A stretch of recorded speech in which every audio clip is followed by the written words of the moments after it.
ഇന്ന് നമ്മൾ ചീരന്തല ഉപ്പേരി ഉണ്ടാക്കാൻ പോവാണ്. അതിനായിട്ട് ചീരന്തലം ചെറുതായിട്ട് അരിയണം.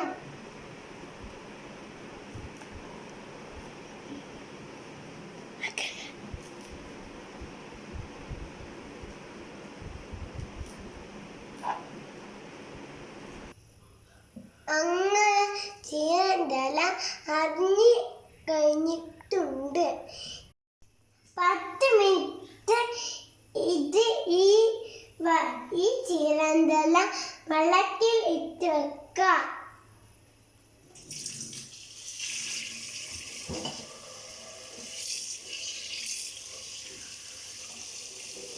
നമുക്ക് ഈ ഇല വേറെ പാത്രത്തിലേക്ക് മാറ്റിയെടുക്കാം.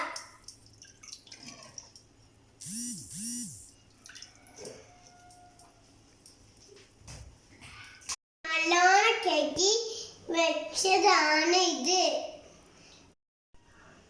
ഇനിയുള്ള സാധനങ്ങൾ എണ്ണ, ഉപ്പ്, കടുക്, തേങ്ങ, ചെറിയുള്ളി ഒക്കെ.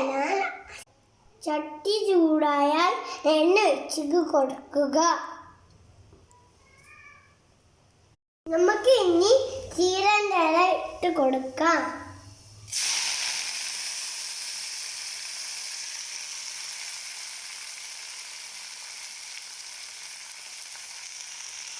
ഇനി ആവശ്യത്തിൽ ഉപ്പിടാം.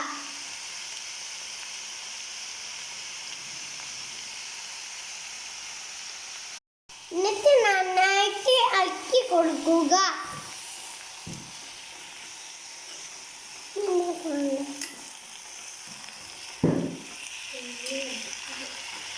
നമുക്ക് ഇത് മൂടി വെക്കാം വേവാൻ.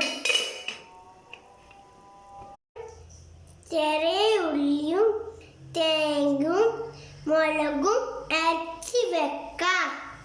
ഇപ്പം ചീരന്തല വെന്തിട്ടുണ്ട്.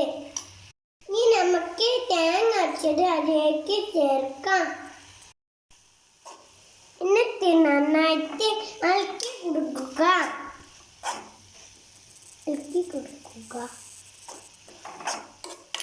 നമുക്ക്